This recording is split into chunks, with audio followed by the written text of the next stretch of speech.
8계명 할 때 우리 두 가지 중요한 게 있다 그랬습니다. 뭐였죠? 기억나십니까? 8계명 할 때 두 가지를 기억해야 됩니다. 뭡니까? 하나는, 첫 번째는 사유재산이 있다 없다? 있다. 두 번째는 그렇죠. 청지기 정신. 그러니까 우리가 만약에 이것을 갖지 못하면 이제 8계명으로 끊임없는 불을 추구하는 뭐 그런 유로 이제 우리가 빠지게 되는 것이라고 우리가 볼 수가 있죠. 그죠? 여러분 그 계명을 공부할수록 우리가 8계명이 도둑질 하지 말라. 나는 도둑질 안 했으니까 나는 이 계명을 지킨다. 라고 우리가 쉽게 생각하지만 사실은 그것이 아니라는 것을 계명들 하나하나를 보면 알 수가 있습니다. 사실은 모든 계명들은 자기 부인과 굉장히 긴밀하게 연관되어져 있죠. 그죠? 그래서 8계명도 동일합니다. 8계명 도둑질 하지 말라라는 것은 내가 남의 거 훔치지 않으면 된다라는 류의 얘기가 아닙니다. 오히려 이웃을 위하여 나에게 있는 모든 것들을 이웃을 위하여 사용하라. 자기를 부인하고 이웃을 섬기라. 차라리 이런 류의 이 초점이 있다라고 우리가 볼 수가 있습니다.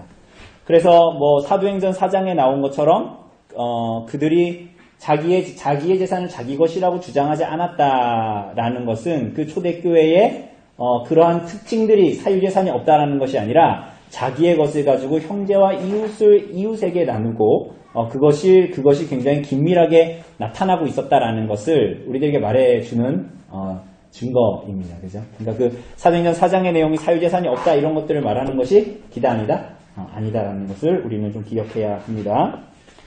심지어는 하나님께서 우리에게 주신 모든 것들이 그게 이제 돈만이 아니라 그 모든 것들이 다 어디로부터 왔다? 하나님께로부터 왔다라는 것을 반드시 기억해요. 우리들은 당연하게 생각하고 있는 거. 난 원래 태어나면서부터 여러분 중에 그런 분도 있는지 모르겠지만 태어나면서부터 머리가 좋아. 난 태어날 때부터 말주변이 좋아. 난 태어날 때부터 힘이 좋아. 이런 거 있잖아요. 근데 그 모든 것들이 다 하나님께로부터 말미암는 거예요. 그러니까 우리는 자꾸만 그것이 우리 것이라고 자꾸 생각을 합니다. 그러면 그게 하나님으로부터 왔다면 하나님의 그 부르심과 소명은 뭘까요? 하나님의 뜻 가운데 그것들을 사용하는 것이 되지 않겠습니까? 그죠? 우리들의 하나님께서 허락하신 모든 것들이 그와 동일하게 사용되어야 한다라는 것을 우리가 볼 수가 있습니다. 그래서 8계명 우리가 실천에 대해서 얘기할 때 그게 눈에 보이는 것만이 아니라 눈에 보이지 않는 것도 다 이제 얘기했습니다. 그래서 우리가 뭐 시간도 얘기했죠. 그죠? 뭐 이렇게 시간 약속을 했는데 지각을 하는 거 이런 거 뭐예요? 그 사람의 시간을 훔치는 것입니다. 그죠? 우리가 예배도 마찬가지예요. 예배의 시간도 사실은 이제 마찬가지라고 우리가 볼 수가 있습니다. 자, 그리고 그래서 이제 우리가 이 8계명을 제대로 잘 지키는 것은 결국 자족하는 것인데 그 자족하려면 첫 번째로 우리가 지난주에 긴밀하게 다뤘던 것이 뭡니까? 노동하는 것입니다. 그죠? 노동하는 것. 다른 사람의 것을 훔치지 않기 위해서 노동하는데 노동할 때 우리가 가장 노동의 근간이 되는 게 당연히 뭡니까? 당연히 직업이 되겠죠. 그래서 우리가 지난주에 본 대로 청교도들이 소명이라고 불렀던 거 4가지가 있다 그랬습니다. 뭐였죠? 청교도들이 그 소명이라고 불렀다라는 것은 청교도들이 그렇게 주장했다라는 것이 아니라 성경을 보았을 때 부르심이다라고 했을 때 4가지 정도를 볼 수 있다라는 겁니다. 그게 뭐예요? 하나가 뭐예요? 구원으로의 부름, 그것이 소명이잖아요. 소명, 콜링. 그리고 또 하나는 뭡니까? 직분, 교회의 직분 맞습니다. 그것도 하나님의 부름입니다. 또 뭐예요? 그렇죠. 결혼 그리고 직업 이 모든 것들이 하나님의 우리들을 부르신 인생을 부르신 소명이다라는 것 우리가 봤습니다. 자, 그리고 이렇게 우리가 정직하게 일해서 돈 버는 것을 도외시하고 불로소득을 추구한다면 이게 뭐예요? 8계명을 범하는 것이다 이렇게 얘기했습니다. 그거 뭐 우리가 지난주에 많이 다뤘으니까 고용주 입장에서도 고용인 입장에서도 마찬가지입니다. 그러니까 제가 여기 공사하지 않았습니까? 공사하는데 이제 제가 관리감독 이렇게 사진 찍고 1시간씩 올라가서 보고 그러는데 우리 옛날에 국립사님도 그런 말씀 하셨는데 집 지을 때 뭐 이렇게 맛있는 거 드리고 이런 날에는 벽돌이 쌌는데 이렇게 줄을 잘 지어서 딱 하는데 하루만 그런 게 없으면은 뭐 삐뚤빼뚤하고 벽이 나타나고 막 근데 그런 것들이 우리가 속일 수는 있습니다. 속일 수는 있죠. 그리고 우리도 다 노가다 해 보신 분들 다 아시겠지만 이렇게 어쨌거나 시간 가기를 이렇게 삐대는 거잖아요. 그리고 어쨌거나 돈 나오니까 좀 몸을 좀 이렇게 쉬면서 이렇게 이제 하는 걸 원하는데 우리가 8계명에 의해서 고용주 혹은 고용인으로서 그 일들을 할 때 어떻게 해야 하는가 또 누가 보든 안 보든 그죠? 그 모든 내용들을 여기서도 8계명에서 다 포함되어질 수 있다라고 볼 수 있습니다. 청지기 정신, 하나님이 나에게 모든 것을 허락하셨다. 라고 했을 때는 우리가 일하지 말아야 된다라는 말을 하는 것이 아니다. 루터가 그랬죠? 우유를 먹으려면 어떻게 된다? 우유를 먹으려면 소젖을 짜야 된다. 소젖을 짜는 수고가 있어야 된다. 이렇게 얘기했습니다. 그래서 그게 노동과 직업이다. 뭐 이렇게 얘기했습니다. 저금, 저축, 연금, 보험 이런 거 해야 됩니까? 말아야 됩니까? 해야 돼. 하나님이 나 어떻게 할지 모르니까 이런 식으로 하면 안 되고. 그죠? 그 미래에 대한 모든 것들에 대한 어떤 대비. 하나님께서 내게 주신 것들, 내가 우리 가정을 돌보고 이런 것들 외에 내가 미래를 대비하고 준비하는 하나님을 믿지 못해서가 아니라 그런 것들을 하는 데는 정당한 그런 것들을 할 수 있다라고 이야기합니다. 자, 부지런히 일을 해야 됩니까? 안 해야 됩니까? 부지런히 일을 이것이 지난주 했던 겁니다. 그죠? 부지런히 일을 해야 된다. 그런데 일중독에 빠지면 된다 안 된다? 하나님 그걸 말하신 게 아니다. 이렇게 얘기했습니다. 그죠? 오히려 하나님의 도우심이 없다면 내가 아무리 열심히 일해도 이것은 아무런 소용이 없고 하나님은 하나님을 사랑하는 자에게 잠을 주신다. 자는 중에도 빵을 주신다라는 시편 117편의 말씀처럼 우리가 그분을 의지하고 그분 때문에 모든 것을 자족하며 살아갈 수 있는 거예요. 그러니까 괜시리 너무 많은 스트레스와 이런 것들을 받는 것은 어떻게 보면 우리들이 하나님 안에서의 안식을 충분히 누리지 못하고 있다라는 표이기도 합니다. 그죠? 그리고 우리가 8계명을 도둑질하지 말라. 그렇다고 일을 열심히 해야 된다. 일중독에 빠지면서 살아간다라는 것은 우리가 지난주에 얘기한 대로 4계명과 6계명을 범하는 안식이 없고 그리고 자기 자신도 해치는 그런 결과를 가져오게 된다라는 내용 같습니다. 재산을 축적하는 과정도 중요하다 그랬습니다. 재산을 축적하는 과정도 중요하다 그랬습니다. 그죠? 이거 오늘날 우리 지난주에 이거 듣고 불편하지 않았는지 모르겠지만 내가 굳이 이 장사를 하지 않아도 내가 살만하면 그 장사 하지 말아라. 그죠? 그러니까 내가 굳이 이거 하지 않아도 난 충분히 잘 살 수 있는데 그걸 굳이 그렇게 하는 것은 그리 전체적으로 봤을 때 바르지 못한 일이다. 라는 거. 그러니까 여러분 고개를 끄덕이는데 우리는 가진 게 없으니까 고개를 끄덕이는 거예요. 저도 끄덕이잖아요. 그런데 가진 사람들이 오늘의 자본주의 시대에서 그런 얘기하면 조사형 무슨 말이야 방귀야 이렇게 얘기하는 거예요. 근데 여러분 잘 생각해 보세요. 잘 생각해 보면 그것이 맞아요. 우리 아이들을 키우면서 그게 그렇게 하는 것이 우리 아이들을 위하는 것이다라고 생각하지만 여러분 잘 생각해 보세요. 그렇지 않습니다. 그건 조금만 생각해봐도 알 수 있습니다. 세상이 어떻게 돌아가고 있는지를. 노동의 이유. 그리고 노동은 그냥 내가 해가지고 좋은 옷을 입고 좋은 차를 굴리고 좋은 집을 산다라는 것이 아니라 어디로 가야 된다? 구제의 방식으로 가야 된다라는 거야. 그래서 내가 번 돈 내가 쓰는데 뭔 상관이야? 라는 것이 아니라 오히려 우리는 소비를 할 때에도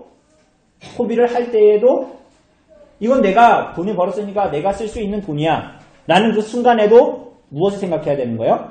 이웃을 생각해야 되는 거예요. 그죠? 그러니까 우리는 너는 이만큼의 떡을 살 수 있을 만큼을 벌었으니까 이거 다 먹어. 나는 요만큼밖에 못 벌었으니까 요만큼만 먹을게. 라고 할 때에 이 세상은 그렇게 살아가는 것이 맞다라고 생각하지만 그것은 끊임없는 자기 확장. 그리고 오늘 오전에 본 설교에 의하면 구약의 성전에 제사를 지었던 사람들의 마음의 상태인 것이죠. 그죠? 근데 오히려 그렇지 않다라는 것을 분명하게 드러냈고 그리고 그래서 깔뱅이 뭐라 그랬습니까? 하나님의 재산을 위탁받은 부유한 청지기가 가난한 이웃에게 물질을 순환시키지 않는 것을 도둑질이고 신성모독이다. 그러니까 우리가 가난한 자를 돌보지 않는 것은 뭐다? 신성모독이에요. 우리가 내가 번 것만 해가지고 우리 가족과 내 새끼들만 잘 먹이고 잘 산다. 그것으로 모든 것을 만족하다 도둑질 안 하면 됐지. 라고 하는 것은 오히려 위선적인 그리고 신성모독이고 그것이 오히려 도둑질이다. 이렇게 얘기합니다. 우리가 세계를 품을 수는 없지만 우리 세계를 품어야 되겠죠. 모든 사람들을 내가 먹여 살릴 수는 없지만 하나님께서 내게 주신 모든 삶의 바운더리 안에서 그것들을 감당해야 되는 것이 8계명을 범하지 않고 살아가는 것입니다. 그러면 구제는 내 거를 주는 겁니까? 그런 면으로 봤을 때?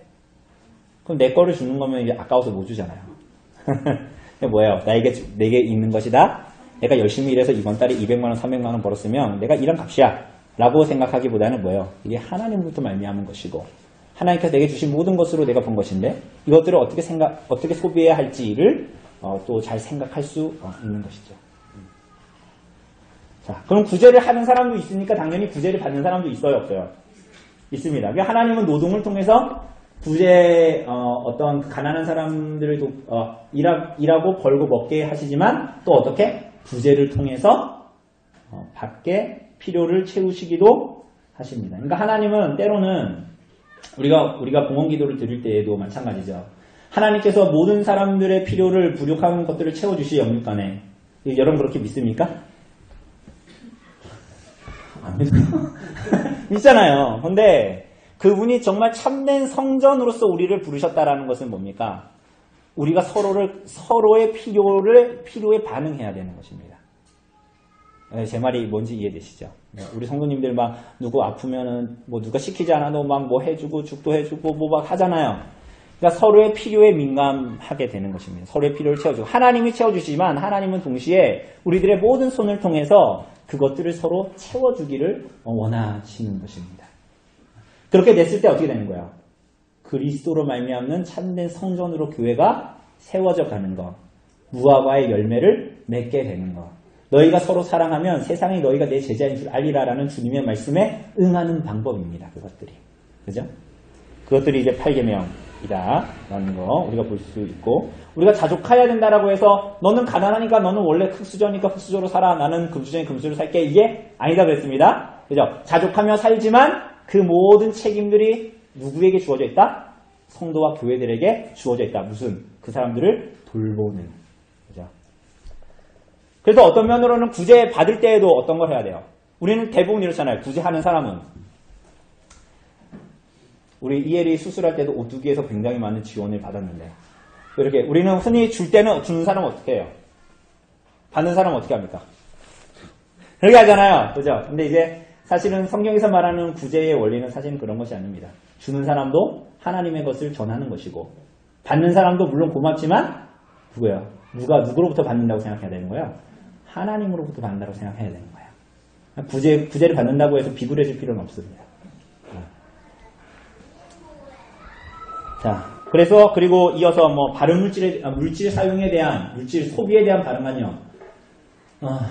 저도 가끔 저희 집에 TV가 없지만 우리 어머님 댁이나 이렇게 가면은 TV 틀고 이렇게 밤 늦도록 TV를 보다 보면 거의 대부분 반 이상이 다 뭡니까? 홈쇼핑. 그럼 그거 하면 내 얼굴이 이뻐질 것 같고, 그거 하면 내 얼굴에 검버섯이 사라질 것 같은 그런 것들을 굉장히 많이, 저 옷만 입으면 내가 굉장히 이뻐질 것 같은. 근데 그러니까 사람들은 홈쇼핑은 다 뭐 하는 거야? 더 많이 가지면 더 당신은 어떻게 된다? 아니, 더 많이 소비하면, 당신이 더 많이 가지면 당신의 삶은 더 어떻게 된다? 어떻게 될 것 같다라고 얘기해요. 그거 찍어 바르면 예뻐지고 난 행복해질 거다. 저것을 내가 돈 주고 사면 무이자 12개월이라 하더라도 저걸 사면, 저도 신대원 때 이 11번가에서 11개월 할부도 해봤어요. 거액이 아니라 10만원 안쪽짜리를 사는데 11개월을, 지금은 안 하죠. 11번가가 옛날에 11개월 무이자 할부 이런 걸 했거든요. 근데 이제 그런 것도 보면, 어쨌거나 더 많이 소비를 하면 더 많이 행복해질 거라고 얘기하죠. 그러나 그렇지 않다라는 거. 자기의 형편에 따라 소비하는 것 뿐만이 아니라 이 소비를 할 때 어려운 이웃을 생각하게 되는 것. 그런 것들을 볼 수가 있습니다. 빚은 질 수 있습니까? 없습니까? 빚. 저 물 한 잔만 주실래요? 빚 질 수 있어요, 없어요? 네, 그죠. 로마서 13장의 말씀은 사랑의 빚 외에는 아무 빚도 지지 말라라는 것은 돈의 빚을 지지 말라고 생각하게 되면 성경을 잘못 읽는 겁니다. 그러니까 국어를 다시 배워야 되는 거예요. 그건 그런 얘기가 아닙니다. 그러니까 오히려 사랑을 베풀고, 그런 얘기지, 이게 빚을 지지 말라, 뭐 이런 1차원적인 얘기는 아닌 거예요. 오히려 예수님 뭐라고 했었어요? 마태복음이나 뭐 구약은 당연하고요. 빚을 어떻게 해라? 후보자 하는 자에게 거절하지? 오히려 빌려주라고 얘기하죠. 그죠? 물론 그렇다고 해서 내가 빚지는 게, 막 과도하게 빚지는 게 맞아요, 틀려요? 그럼 됩니까? 안 되죠. 그죠? 자기 형편에 맞게 그것들을 감당하는. 그러니까 우리가 지금 사는 시대가 빚을 지지 않고 살기엔 좀 힘듭니다. 그렇지 않습니까? 여러분 갑작스러운 사고가 나면 빚을 질 수밖에 없죠. 전기자동차를 사고 싶어. 어떻게 사는지는 모르겠지만 자동차를 산다라고 했을 때 아니 우리가 실제로 사는 세상은 자동차가 필요하잖아요. 자동차 없이 살기 굉장히 불편하죠. 아닙니까? 불편하잖아요. 그럼 차를 사야 되는데 어떻게 삽니까? 그러면 한 3, 4년, 5년, 6년 돈을 모아야 되는데 그렇게 그럼 그 기간 동안 뚜벅이로 살아야 됩니까? 그렇지 않잖아요. 자동차를 사고 빚을 갚는 식으로. 제가 아는 목사님은 8억인가 8억이래. 8천만 원인가 9천만 원인가 들여서 집을 리모델링해서 집을 샀어요. 응? 그런데 이제 왜 그분이 그렇게 했냐면 생각해보니까 월세를 내면서 내가 돈을 저축하면서 월세를 계속 내면서 살면 내가 언제 내 집을 가질 수 있는 방법이 아무것도 없는 거예요. 그래서 8천만 원 빚을 지고 그걸 계속 갚으면서 이 집을 내가 사는 방식으로 나가는 거예요. 이건 차라리 합리적인 소비라고도 볼 수 있죠. 그냥 너무 과하지 않는다면. 돈을 빌려주는 주체도 그렇습니다. 그죠? 한때는 되고 말고 돈을 막 빌려줬죠. 그죠? 돈을 빌려주는 주체도 그 사람이 빚을 갚을 수 있는 능력이 있는가 없는가를 보고 빌려줘야 되는 정부나 뭐 은행이든지 다 마찬가지가 되겠죠. 오히려 지불 능력이 없는데 빚을 권하는 어떤 대부업체나 이런 오늘날 우리가 뭐 TV만 틀어도 보는 그런 것들은 빚을 권하는 사회는 별로 그렇게 좋지 않은 오히려 이웃에 대한 부도덕이라고 볼 수가 있습니다. 왜냐하면 그 사람은 결국은 이자나 빚에 허덕이게 만드는 결과를 만들기 때문이에요. 그러니까 우리가 뭐 그냥 몇백만 원 그냥 하면은 1시간 안에 빌려줘요. 뭐 이런 거 계속 나오잖아요. 근데 그런 것들이 어떻게 보면 이웃에 대한 부도덕이다라고도 볼 수가 있습니다.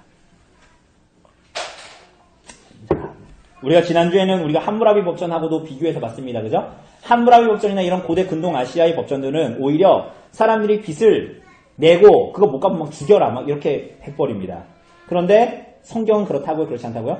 오히려 그렇지 않다. 담보를 잡을 때에도 함무라비 법전이나 이런 데는 사람을 담보로 쓸 수가 있습니다.